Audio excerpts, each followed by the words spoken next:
स्वागत है दोस्तों आज एक और नए वीडियो के साथ हमारे चैनल आनंद मोबाइल टेक में। दोस्तों आज मेरे पास एक ओप्पो का A53 मॉडल फ़ोन आया। उसमें प्रॉब्लम है, सेट वाइब्रेट कर रही है लेकिन कोई डिस्प्ले में कोई ग्राफिक नहीं है, ओनली वाइब्रेट कर रही है सेट। देखिए आपको हम पहले चेक करा दे रहे हैं फ़ोन में प्रॉब्लम क्या है। और उन्होंने कस्टमर ने दोस्तों एक टेक्नीशियन को दिया था कोई और दुकान में। ये देखिए उन्होंने उनका नाम और देखिए कॉम्बो लिखा हुआ है। उन्होंने चेंज करके कॉम्बो को देख लिया है, डिस्प्ले को चेंज करके देख लिया है, डिस्प्ले में कोई प्रॉब्लम नहीं है, डिस्प्ले एकदम ओके है दोस्तों। उन्होंने डिस्प्ले लगा कर भी देखा तो वही प्रॉब्लम है, ब्लैंक आ रही है। तो उनसे नहीं हुआ तो कस्टमर ने लेकर हमको दे दिया। ये देखिए जो टेक्नीशियन ने काम किया है वो देखिए लाइट ऐसी को खोला है और देखिए हल्का सा हीट देकर देखा हो। यहाँ पर देखिए ये लाइट सेक्शन है, A53 ओप्पो का ये लाइट सेक्शन है। इस पर उन्होंने हीट दिया है या पता नहीं काम किया होगा, लेकिन इसमें प्रॉब्लम ग्राफिक की है दोस्तों। ग्राफिक अगर आ जाएगी तो लाइट ऑटोमेटिक आ जाएगी। तो उनको लगता है पता नहीं था, उन्होंने लाइट ऐसी में काम किया है। अगर ग्राफिक आती लाइट नहीं आती तब ये जाकर इसमें काम होता, या आईसी चेंज करते या ये कॉइल चेंज कर देखते, लेकिन उन्होंने इस पर लग रहा है काम किया है। तो मैंने बता दूं कि ओप्पो A53 अगर आए आपके पास, अगर ग्राफिक नहीं आए तो उसमें लाइट ऐसे में काम करने की कोई ज़रूरत नहीं है। अगर ग्राफिक आ रही है लाइट नहीं आ रही है तब इस पर खटे। ये देखिए उन्होंने इस पर काम किया है जबकि इसमें प्रॉब्लम ग्राफिक की है। चलिए दिखाते हैं इसमें प्रॉब्लम एक्चुअली में है क्या। आपको ऑन करके पहले दिखाते। ये देखिए दोस्तों आपने लोगों ने साउंड सुना होगा वाइब्रेट का, लेकिन स्क्रीन में ना कोई ग्राफिक है ना कोई लाइट है। आप देख सकते हैं, हमको अंधेरे में दिखा देते हैं, ना कोई लाइट ना इसमें ग्राफिक है। तो इसका प्रॉब्लम ग्राफिक का ही है दोस्तों प्रॉब्लम। ये देखो दोस्तों मैंने डिस्प्ले कनेक्टर खोलकर और बैटरी लगाकर सेट को ऑन करेंगे। उसके बाद प्रॉब्लम को फाइंड करेंगे, इसमें प्रॉब्लम एक्चुअली में प्रॉब्लम है क्या। ये देखिए सबसे पहले इसका ग्राफिक जो लाइन आती है CPU से वो हम चेक कर लेते हैं। ये आपको बता दें ग्राफिक लाइन क्या है, इसमें कहाँ से आ रही है हम दिखा दे रहे हैं। इसमें आप चेक कर सकते हैं, स्क्रीन पर आपको जो पिक्चर शो हो रहा है उसमें उससे भी आप देखकर पता कर सकते हैं। ये देखिए ग्राउंड फर्स्ट कनेक्टर में, उसके बाद ओम्स आएगी, ओम्स आ रही है, उसके बाद भी एक तो ओम्स आएगी, उसके बाद फिर ग्राउंड आएगी। तो इस तरह से दोस्तों पहला ग्राउंड होगा नीचे से, उसके बाद 2 ओम्स, फिर ग्राउंड, फिर 2 ओम्स, फिर ग्राउंड, फिर 2 ओम्स कर 5 मतलब 10 कनेक्शन है यहाँ पर। ये जैसे पहला ग्राउंड है, उसके बाद 2 ओम से, फिर ग्राउंड है, फिर 2 ओम से, फिर ग्राउंड है, फिर 2 ओम से, फिर ग्राउंड है, फिर 2 ओम से, मतलब 5 कनेक्शन है। ये कनेक्शन चेक कर ले, स्क्रीन में आपकी शो हो रही होगी जो पिक्चर, इस तरीके से आप चेक कर ले। ओप्पो का A53 मॉडल है। और जो ग्राफिक लाने के लिए जो -5 वोल्ट +5 वोल्ट और 1.8 वोल्ट की लाइन की जो ज़रूरत पड़ती है, जो ग्राफिक आती है जिससे, उसका भी लाइन हम चेक करके दिखा रहे हैं। और ये जो लाइन है इसका वीडियो मैंने इसके पहले देखिएगा M2 में, डिस्क्रिप्शन में वीडियो हम डाल देंगे। पोको M2 में अच्छी तरीके से उसमें समझा दिया है। ये देखो दोस्तों सेट बंद हो जा रही हो सके, लगता है चार्ज नहीं है बैटरी, सेट ऑन हो गई। ये देखिए अब ऊपर वाली चेक करेंगे, फर्स्ट वाली को, फर्स्ट वाली में +5 वोल्ट होना चाहिए। देखिए +5 वोल्ट आ रही है। उसके बाद ग्राउंड, स्क्रीन पर एक पिक्चर शो हो रही है, इस तरीके से आप चेक भी कर सकते हैं। उसके बाद देखिए -5 वोल्ट आने चाहिए, जो स्क्रीन इसमें देखिए मीटर में नहीं शो है। यहाँ पर दिखाइए, ये ऊपर से फर्स्ट वाली में +5 वोल्ट, ठीक है, सेकंड वाली ग्राउंड, थर्ड वाली में -5 वोल्ट आना चाहिए, जो नहीं आ रही है मेरी। उसके बाद फिर एक ग्राउंड, उसके बाद 1.8 वोल्ट की लाइन है। ये आप देखिए 1.8 वोल्ट की लाइन आ रही है इसमें, ठीक है दोस्तों। +5 वोल्ट की लाइन आ रही है, 1.8 वोल्ट की लाइन आ रही है, लेकिन इसमें -5 वोल्ट की लाइन नहीं आ रही है। देखिए आपको हम स्क्रीन में दिखा दे रहे हैं। ये फर्स्ट वाली एकदम जो है उसमें +5 वोल्ट आ रही है। देखिए इस पर आप देख सकते हैं फर्स्ट वाली में। सेकंड वाली ग्राउंड, ठीक है, और थर्ड वाली -5 वोल्ट है। देखिए दोस्तों इस पर कुछ ओम्स नहीं शो कर रहा है, सेट मेरा ऑन है, ठीक है। इसमें इधर दिखाइए, थर्ड वाली में कोई, उसके बाद ग्राउंड, उसके बाद 1.8 वोल्ट की लाइन। ये देखिए 1.8 वोल्ट की लाइन आ रही है। तो इससे पता चल जा रहा है दोस्तों कि -5 वोल्ट की ही प्रॉब्लम है, -5 वोल्ट इसमें नहीं आ रही है, ठीक है दोस्तों।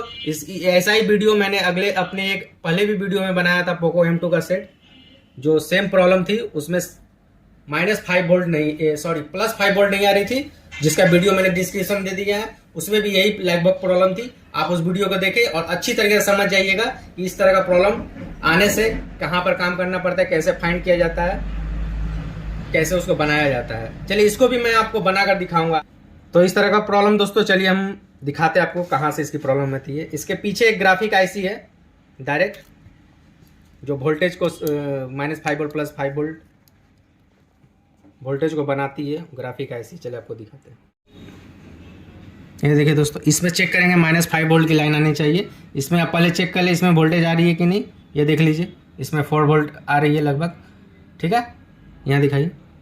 उसके बाद इस लाइन में इस कैपेसिटर में चेक करेंगे कि इसमें -5 वोल्ट आ रही है कि नहीं। ये कनेक्शन डायरेक्ट वहीं पर जा रहा है जो दिखा रहा है। ये देखिए, इसमें कोई कनेक्शन नहीं है। जो माइनस का मैंने कनेक्शन बताया था उसमें कोई कनेक्शन नहीं। अब चलिए प्लस वाली को भी एक बार चेक कर लेते हैं। प्लस वाली देखिए, इस कैपेसिटर से जाएगा प्लस वाली इस कनेक्शन। ओके, शायद सेट मेरा ऑफ हो चुका है। इसको मैं एक बार ऑन कर लेता हूँ। ये नहीं, सब प्रॉब्लम है कुछ जो बार बार ऑफ कर दे रही है। हो सकता है कुछ बैटरी का इशू है। चलिए सेट एक बार ऑन हो गई। ये देखिए दोस्तों, जो मैंने बोला था सेट ऑन है। देखिए +5 वोल्ट की कनेक्शन मेरी आ रही थी, ठीक है। वहाँ भी +5 वोल्ट की आ रही थी, इसमें -5 वोल्ट की प्रॉब्लम है। और ये कैपेसिटर में देखिए कुछ शो नहीं कर रहा है। ये कैपेसिटर में देखिए कोई शो नहीं कर रहा है, ठीक है दोस्तों। -5 वोल्ट की प्रॉब्लम है।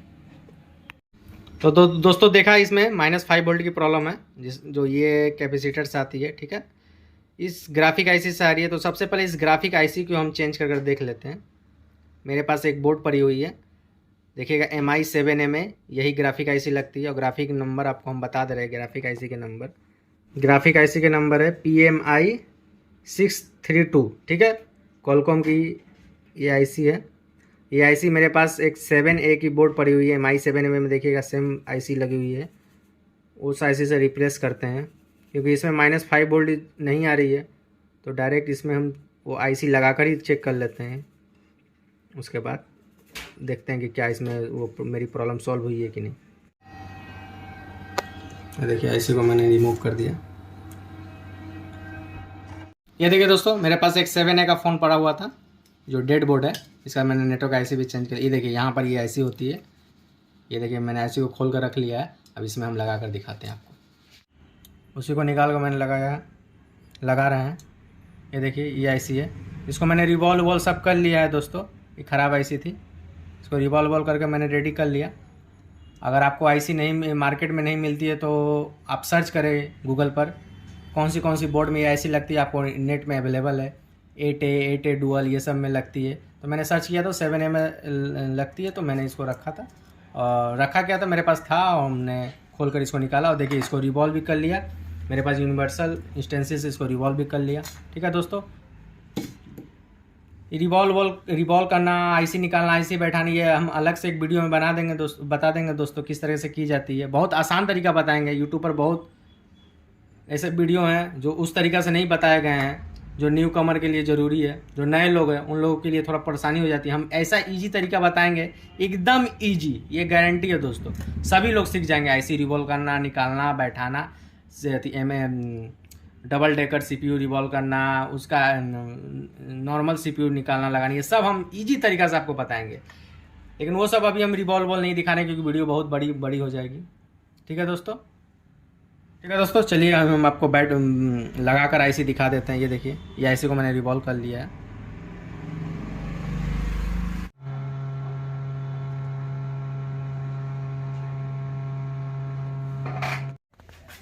ये देखिए दोस्तों, मैंने आईसी को बैठा दिया है। अब इसको थोड़ी देर छोड़ देंगे ठंडा होने के लिए, ठीक है। ये ख़राब आईसी थी, इसको मैंने 7A बोर्ड से निकाल कर लगाया, मेरे पास अवेलेबल थी। इसको थोड़ी देर ठंडा होने देते हैं।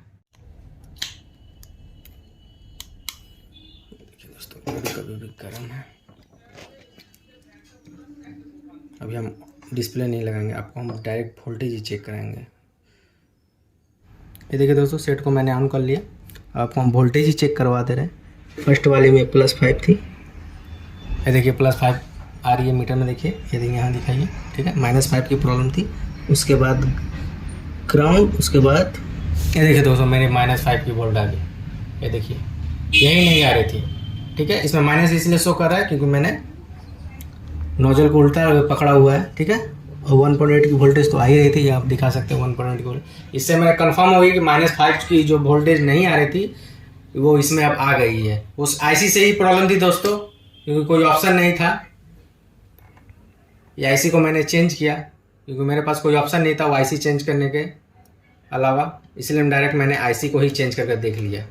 ठीक है, इस तरह से प्रॉब्लम आए तो दोस्तों तो आप सीधा ग्राफिक आईसी को ही चेंज कर लें, तो कनेक्शन भी चेक कर लें, लेकिन मैंने सीधा इसका ग्राफिक आईसी को चेंज करके दिखा दिया। ये देखिए 200% आएगी दोस्तों, क्योंकि -5 की वोल्ट की जो प्रॉब्लम थी। ये देखिए दोस्तों, देख पा रहे हैं कैसे मैंने इसको सॉल्व किया। तो इस तरीके से प्रॉब्लम आएगी तो दोस्तों आप भी प्रॉब्लम को पहले फाइंड कर उसके बाद इस तरीके मेरा वीडियो देखकर आप उसको सॉल्व भी कर सकते हैं।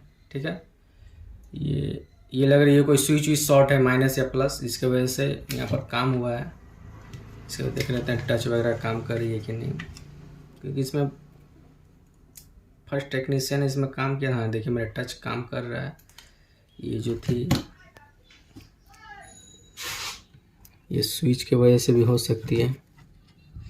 ठीक है, इसको हम बाद में देख लेंगे, लेकिन जो प्रॉब्लम थी -5 वोल्ट की प्रॉब्लम वो मैंने सॉल्व कर दी और आपको हमने दिखाया किस तरीके से मैंने इसे सॉल्व किया।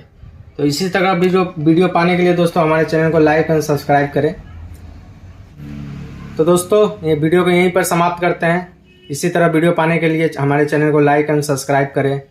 ठीक है दोस्तों, ऐसी प्रॉब्लम हम मेरे ही चैनल पर देखने मिलेगी, जो पूरा डीप डिटेल्स आपको देंगे। एक डीप छोटी से छोटी प्रॉब्लम को हम सॉल्व करेंगे, दिखाएंगे कि किस तरीके से ये प्रॉब्लम सॉल्व होती है। ठीक है दोस्तों, मिलते हैं अगले वीडियो में। धन्यवाद।